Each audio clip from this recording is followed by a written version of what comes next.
Gawat eh.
Sunod, kamatis na mabibigay mo.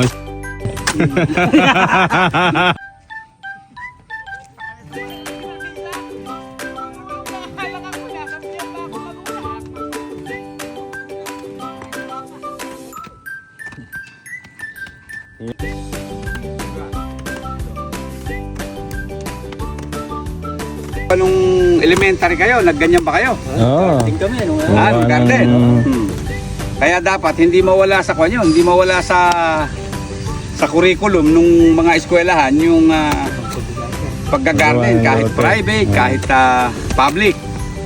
Kasi papakinabangan pagdating sa future, di ba? So kagaya natin, tinan mo nga ngayon, no? Kung tayo nakapag-garden nung tayo elementary, hindi nga dapat alisin. Oo. Dapat meron pa rin yun para noon magamit nila sa future. Kagaya ngayon nga, sabi ko nga, kung mula tayo nagdaan doon, kahit pa paano, may kaalaman tayo sa pagbubungkal ng lupa.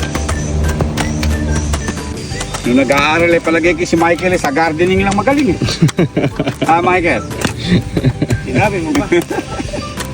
Pagdating na ng may recitation na, Wala na. tatalong ka na sa bintana at pupunta ka na sa garden. Nakikita mo, tumatakas ako, magpipilip lang akong garden. Ito. Ano?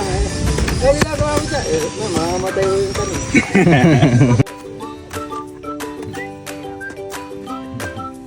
Pag merong hindi makahila, may hila nung isa, di ba? Straight na yung paring Mike, parang foreman eh. Ang market. Feliz Navidad, tara. Ano ba ang marka? Numero o Numero. 70, puro 76 ka? Pinakamataas 79. No, tuwing bago pa lang, yung Teria. Magtinda ka muna. Ano mo muna kami. Titinda ngayon ako. Ano titinda mo? Mga chichirya, mga candy. Pinagtitinda ka ng teacher. May sago pa. May sago, candy, chichirya, Yung araw yung tinapay. Oo. Yung lalaki. Hindi, pasado ka sa teacher mo na yan. May palaman na itlog, lalagyan lang ng ketchup. Nakana ako nun, Nutriban eh. Oo, may nutriban. Nutriban. Hindi ko na naabutin. Nahuli naman kami ka, bulakbol. Si Kento, si Teria, puta pinaikot kami, humutubad. Humutubad na ganyan. Laro lang kakain ng laro. Ayan na, isa straight yung nagawa ko ah. Saan? Hirap.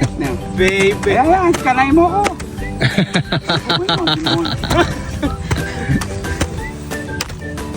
Mamaya pagka lahat tayo sa isang tudling lang, ay siguro naman itapat mo naman. Parang inasilip mo kay Michael pa. Ang layo ere oh. Area dulo ko. Ayan, dyan dapat. Alam mo na yung kasi. Area, sisilip eh.